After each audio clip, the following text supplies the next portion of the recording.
இன்றைக்கு தேசிய முற்போக்கு திராவிட கழகத்தின் சார்பாக எங்களுடைய மாவட்ட செயலாளர்கள், ஒன்றியம், நகரம், பேரூர் கழகம், தலைமை கழக நிர்வாகிகள், மகளிர் அணி சகோதரிகள் அனைவரும் சேர்ந்து பிறந்தநாள் விழாவை தமிழகம் முழுவதும் அனைத்து மாவட்டங்களிலும் இன்னைக்கு கொண்டாடிக்கிட்டு இருக்காங்க. நான் காலையிலேயே உங்களுக்கு சொன்னது மாதிரி தான், என்னை பொறுத்த வரைக்கும் கேப்டன் மறைவுக்கு பிறகு எனக்கென்று எந்த ஒரு பிறந்த நாளும் கிடையாது.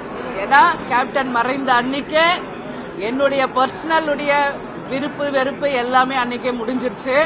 நான் எவ்வளவோ சொன்னேன் இந்த விழாவெல்லாம் வேணான்னு, இருந்தாலும் அவங்களுடைய அன்பு கட்டளை, எல்லாரும் எங்களுக்காக நீங்க இந்த விழாவில் கலந்து கொள்ள வேண்டும் என்று எங்களுடைய சென்னை மாவட்ட கழக செயலாளர்கள், இன்னைக்கு இந்த விழாவில் கலந்து கொள்ள வந்திருக்கும் தமிழகத்தில் இருந்து வந்த அத்தனை மாவட்ட கழக செயலாளர்கள், எங்களுடைய கொள்கை பரப்பு செயலாளர், துணை செயலாளர்கள் பார்சாதி சுதீஷ், அதே மாதிரி அனைத்து ஒன்றியம், நகரம், பேரூர் கழகம், கிளை கழகம் எல்லாருக்கும் தமிழ்நாடு முழுக்க இந்த பிறந்தநாள் விழாவின் மூலமாக கேப்டன் எங்களுக்கு எப்போதுமே சொல்லிக் கொடுத்தது போல, ஒரு விழா என்றால் நம்மால் ஒரு 100 குடும்பத்துக்காவது உதவி செய்யணும் என்பதை எங்களுக்கு சொல்லிக் கொடுத்துட்டு போயிருக்காரு. அந்த வகையிலே இன்றைக்கு தமிழகம் முழுவதுமே அனைத்து மாவட்டங்களிலும் நலத்திட்ட உதவிகளும், அன்னதானமும், அதே போல கோவில்களில் சிறப்பு பூஜைகளும் செய்யப்படுகிறது. அது மட்டும் இல்லாமல் இன்றைக்கு பல்வேறு வகையான உதவிகளை இன்னைக்கு மக்களுக்கு கொடியேற்றுதல் மூலமாகவும் நலத்திட்ட உதவிகள் வழங்கியும் இந்த பிறந்தநாள் விழாவை தமிழ்நாடு முழுக்க எங்க நிர்வாகிகள் கொண்டாடுறாங்க. அதனால இந்த புகழ் எல்லாமே கேப்டனுக்குரியது. எனக்கான புகழாக நான் என்னைக்குமே நினைக்க மாட்டேன். இந்த புகழ் எங்கள் கேப்டனுக்கு நான் சமர்ப்பிக்கிறேன். இந்த புகழ் எங்கள் கேப்டனுக்கு சமர்ப்பிக்கிறேன். இந்த புகழை எங்கள் கேப்டனுக்கு நான் சமர்ப்பிக்கிறேன். கேப்டன் இன்னைக்கு தெய்வமாக இருந்து எங்களை எல்லாம் வழி நடத்திக்கிட்டு இருக்காரு.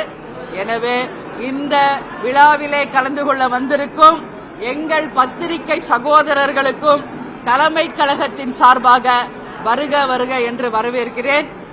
அது மட்டும் இல்ல, இன்றைக்கு உங்க எல்லாருக்குமே நீங்க என் கூட இருந்து எல்லாரும் சாப்பிட்டுட்டு போகணுன்றதையும் உங்கள் சகோதரியாக நான் பணிவோடு உங்க எல்லார்கிட்டயுமே நான் கேட்டுக்கிறேன். இன்னைக்கு தமிழ்நாடு முழுக்க வெயிலின் கடுமை அதிகமாக இருப்பதால் நீர்பந்தல், மோர் பந்தல் எல்லா இடத்துலயுமே இன்னைக்கு தமிழ்நாடு முழுக்க ஓபன் பண்ணிருக்காங்க. இன்னைக்கு நம்ம வீட்டுக்கிட்ட, சுதீஷ் வீட்டுக்கிட்ட, தலைமை அலுவலகத்துல, சென்னையில பல்வேறு பகுதி, வார்டு, வட்டம் எல்லாத்திலயும் இன்னைக்கு நீர்பந்தல் ஓபன் பண்ணிருக்காங்க. அது மட்டும் இல்லாமல் தமிழ்நாடு முழுக்க மக்களின் தாகத்தை தீர்க்க இன்னைக்கு ஒரு சிறப்பான ஏற்பாடு செய்யப்பட்டிருக்கிறது என்பதையும் உங்க அனைவர்கிட்டமே தெரிவித்துக் கொள்கிறேன். நீங்க ஏதாவது என்கிட்ட கேள்வி கேட்கணும்னா கேளுங்க. ஒருத்தர நன்றி நன்றி பத்திரிகையாளர் சார்பாக நன்றி சொன்ன எல்லாருக்கும் என் நன்றிகளை நான் தெரிவித்துக் கொள்கிறேன்.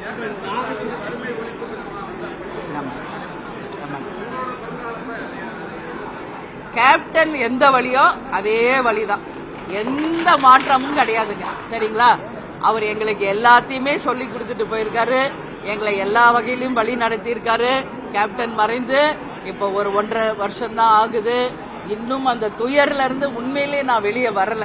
பட் எல்லா டைமும் நான் அழுதுகிட்டே இருந்த, என்ன நம்பி இருக்கிற எங்க நிர்வாகிகள், தொண்டர்களுக்கு நான் உறுதுணையாக நின்று அவர்களுக்கு தைரியம் சொல்ல வேண்டிய இடத்துல இருக்கேன். அதனால உண்மை நிலை இதுதான். நிச்சயமாக அவர் எங்களுக்கு கொடுத்த அந்த வழியில வறுமை ஒழிப்பு தினமாக இனி வரும் காலங்களிலே நிச்சயமாக செய்வோம். அதற்கான துவக்கமாக இன்றைக்கே பல நலத்திட்ட உதவிகளை நாம வழங்கி இருக்கிறோம் என்பதையும் இந்த நேரத்தில் தெரிவித்துக் கொள்கிறேன்.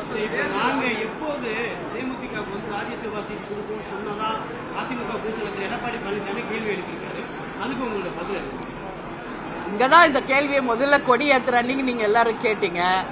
மறுபடியும் அதே கேட்டுக்கிட்டு இருக்கீங்க. நான் பல்வேறு இடத்துல இதற்கான பதில் உங்களுக்கு நான் சொல்லிட்டேன். சரிங்களா? அதற்கு முன்னாடி நான் ஒரு விஷயத்தை உங்ககிட்ட நான் பதிய வைக்கிறேன். இன்னைக்கு என்னுடைய பிறந்த நாள் அப்படின்றதுனால முன்னாள் முதலமைச்சர், எதிர்க்கட்சி தலைவர் அண்ணன் எடப்பாடியார் அவர்கள் மனப்பூர்வமாக பிறந்த நாள் வாழ்த்துக்களை தெரிவித்திருக்கிறார். அது மட்டும் இல்லாமல் முன்னாள் அமைச்சர் வேலுமணி அவர்களும், பாஜகவினுடைய தலைவர் அண்ணாமலை அவர்களும், முன்னாள் கவர்னரும் என்னுடைய சகோதரியும் ஆகிய தமிழிசை சவுந்தரராஜன் அவர்களும், அன்பு அண்ணன் செங்கோட்டையன் அவர்களும், அதே போல எல்லாருமே அந்த வாழ்த்துக்களை தெரிவிச்சிருக்காங்க. அவங்க எல்லாருக்குமே இந்த பிரஸ் மூலமாக என்னுடைய நன்றிகளை இந்த நேரத்தில் நான் தெரிவித்துக் கொள்ள கடமைப்பட்டிருக்கிறேன். அவர் பேர் என்ன? அதே மாதிரி அன்பு சகோதரர் சைதை துரைசுவாமி அவர்கள் என்னுடன் தொலைபேசியிலே நேரடியாக பேசி எனக்கு வாழ்த்து சொல்லியிருக்காரு. இன்னும் நிறைய பேர் வாழ்த்துக்களை தெரிவித்துக் கொண்டே இருக்காங்க. நாளைக்கு முழு விவரமாக எல்லாரும் வாழ்த்து சொன்ன அத்தனை பேருடைய பெயர் பட்டியலோடு அவர்களுக்கு நன்றி சொல்லும்போது பத்திரிகையாளர்களுக்கும் அதை நாங்கள் தெரிவிப்போம் என்பதை இந்த நேரத்தில் தெரிவிச்சுக்கிறேன். இல்ல அது எப்பவுமே அவங்க தெரிவிக்கிறது தான். ஏன்னா அண்ணன் எடப்பாடியாரும் வேலுமணி அவர்களும், பாஜக அண்ணாமலை, என்னுடைய சகோதரி தமிழிசை, இது யூஸ்வலா எப்பவும் விஷ் பண்றது. அதனால இந்த வாட்டியும் அவங்க விஷ் பண்ணியிருக்காங்க. அவர்களுடைய வாழ்த்துக்களை நான் மனப்பூர்வமாக ஏற்றுக்கொள்கிறேன்.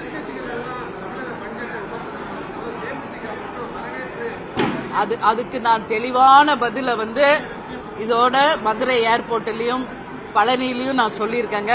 நல்லா நீங்க எல்லாரும் புரிஞ்சுக்கணும்.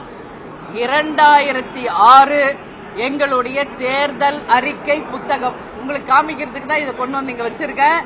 2006 சற்றேறக்குரிய 19 வருஷம் ஆச்சு இந்த முதல் தேர்தல் அறிக்கை.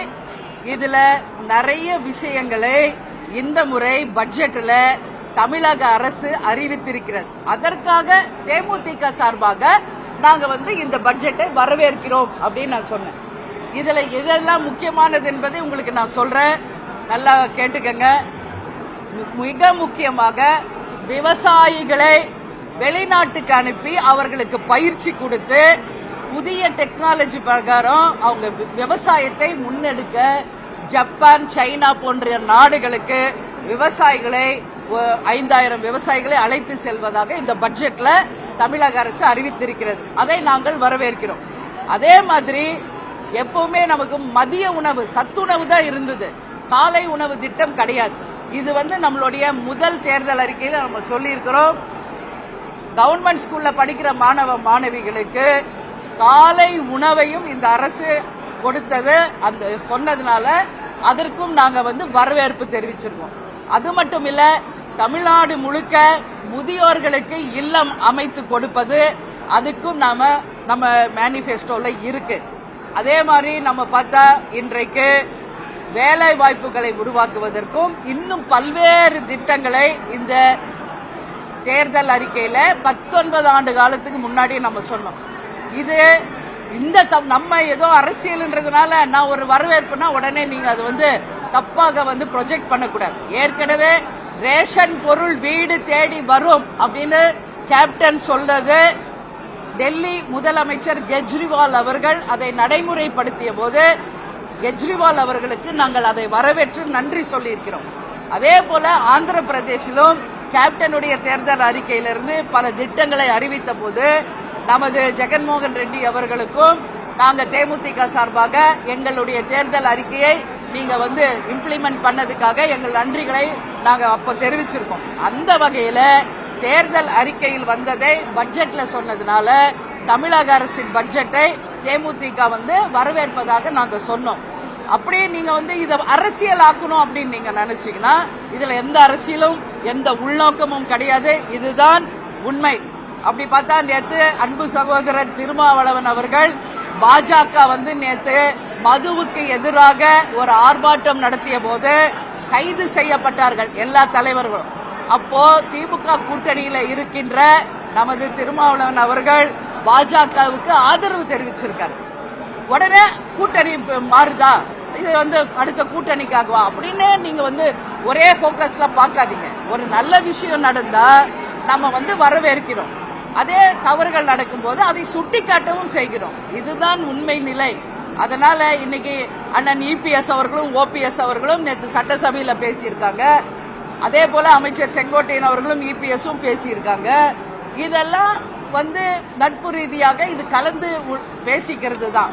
அதனால ஒவ்வொரு வார்த்தைக்குமே நீங்க அதன் பின்னாடி அரசியல் இருக்கிறது, கூட்டணி மாறுகிறதா அப்படின்றத நீங்க ப்ரொஜெக்ட் பண்ணாதீங்க. உண்மை நிலை எங்கள் தேர்தல் அறிக்கை புத்தகத்திலே வந்த அந்த திட்டங்களை அறிவித்ததாக தமிழக அரசின் பட்ஜெட்டை தேமுதிக வரவேற்கிறது என்று சொன்னோம்.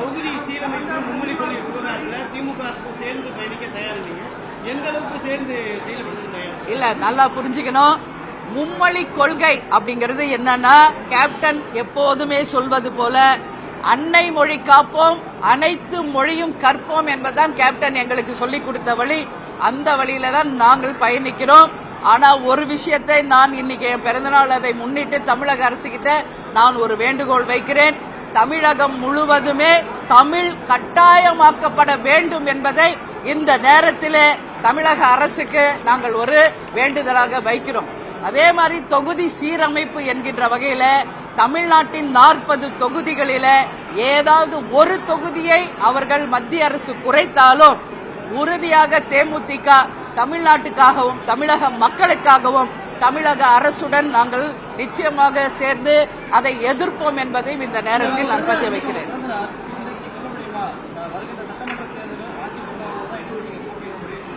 இன்னும் ஒரு வருஷம் இருக்குது. அது இன்னைக்கே நான் சொல்லிட முடியாது. இன்னும் அடுத்த பிறந்த நாளும் வரப்போகுது, அடுத்த மார்ச் 18. அன்னைக்கு இந்த கேள்வியை நீங்க கேட்டீங்கன்னா அதற்கான தெளிவான பதில் நான் சொல்றேன். சரிங்களா? அதனால இன்னும் ஒரு வருஷம் இருக்கு, கொஞ்சம் பொறுத்திருக்கேன்.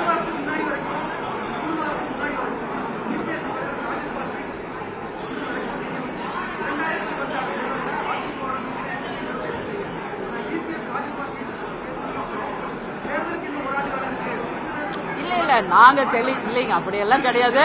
நான் ஒரு விஷயம் தெளிவா தான் இருக்கோம். சரிங்களா? 234 தொகுதிகளிலும் நாங்கள் அங்கம் வகிக்கும் கூட்டணி வெற்றி பெறும். அதுல எந்த மாற்று கருத்தும் கிடையாது. அதனால நீங்க அதை இட்டு கட்டி அது ஏதாவது ட்விஸ்ட் பண்ணணும்னு நினைச்சீங்கன்னா அந்த குழப்பத்திற்கெல்லாம் நாங்க இல்லை, நாங்க தெளிவா இருக்கோம். சரிங்களா? அதனால என்னம்மா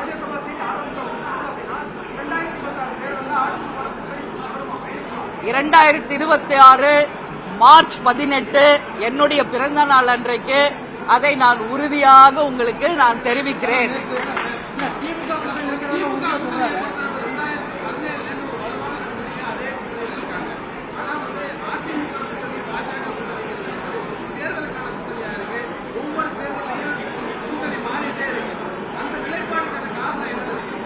அது தலைமை பொறுப்புல இருக்கவங்க கிட்ட தான் இதை நீங்க கேட்கணும்.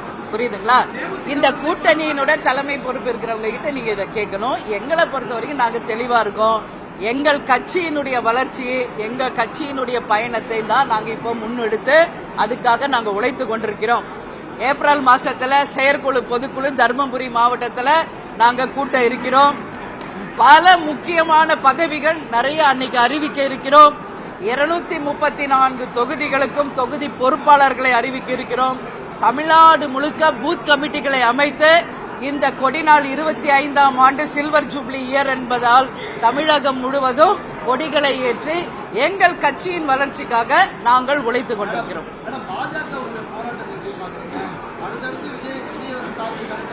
இல்ல, ஒரு விஷயங்க, தமிழ்நாட்டை பொறுத்த வரைக்கும் டாஸ்மாகை எதிர்ப்பது எல்லா கட்சியும் தான் பண்றாங்க. அதுல நாங்க தேமுதிகவும் அதுல எதிர்த்திருக்கோம். அதுல மாற்று கருத்தே கிடையாது. ஆனா கைது பண்ணுவது தமிழக அரசு செய்து கொண்டிருக்காங்க. அவங்க உரிமையை பேசுவதற்கு அவங்களுக்கு ஒரு ஸ்பேஸ் கொடுங்க, ஒரு இடத்தை கொடுங்க. யாருமே போராடக்கூடாது, யாருமே எதிர்த்து கருத்து சொல்லக்கூடாது என்பதை தடுக்குவது தவறான ஒரு விஷயம். எல்லாருக்கும் உரிமை உண்டு. இது ஜனநாயக நாடு.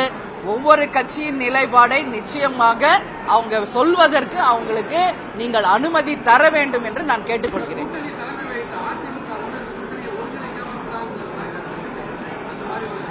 அப்படி ஒண்ணு நீங்க அதான் அண்ணன்ட்ட கேளுங்க. ஏன்னா இல்லைங்க, இந்த கூட்டணியின் தலைமை யாரோ அவங்க கிட்டதான் இதை கேள்வி கேட்கணும். அப்படி எந்த ஒரு கிடையாது. நாங்க எல்லாம் ஒன்னாதான் இருக்கிறோம். இப்ப கூட அமைச்சர் வேலுமணி அவர்களுடைய மகன் திருமணம், சுதீஷ் போனாரு, பார்சாதி போனாரு, விஜய் பிரபாகர் கலந்துகிட்டாரு. அதெல்லாம் எதுவும் கிடையாது. சரிங்களா?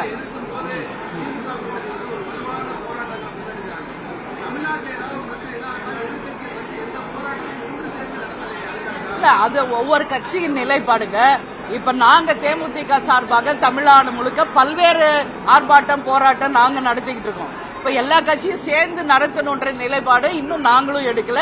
அந்த வகையில பிஜேபியும் அதை நினைக்கல. அந்த மாதிரி தான் அதிமுகவும் அவங்களுக்கான ஆர்ப்பாட்டம் போராட்டத்தை அவங்க நடத்திக்கிட்டு இருக்காங்க. அதுக்கான நேரம் வரும்போது சேர்ந்து நிச்சயமாக செய்வோம் என்பதையும் தெரிஞ்சு. 2026 அதிமுக பல அணியா இருக்கிறதுனா ஒருங்கிணைந்தா நீங்க வந்து தேர்தலை வெற்றி பெறுவீங்க. அதை நீங்க எப்படி பாக்குறீங்க? கூட்டணி தலைமை வைக்கிறீங்க, கூட்டணி இடம் பெற்றீங்க. இது நீங்க அண்ணன் ஓபிஎஸ் கிட்ட கேட்கணும். அது அவர்கிட்ட போய் கேட்கணும். எந்த முறையில நீங்க இதை சொன்னீங்கன்னு அப்படின்னு அண்ணன் ஓபிஎஸ் நீங்க கேளுங்க. 4 வருஷம் தமிழ்நாடு அரசுடைய மதிப்பீடு என்ன தெரியுமா? மதிப்பெண் கொடுப்பீங்க 4 வருஷம் இது எக்ஸாம் கிடையாது. ஃபெயிலா பாஸா டிஸ்டிங்ஷனான்னு சொல்றதுக்கு. அதனால நிறையும் இருக்கு, குறையும் இருக்கு, ரெண்டுமே கலந்துதான் இருக்கு. Just like that I can't say that.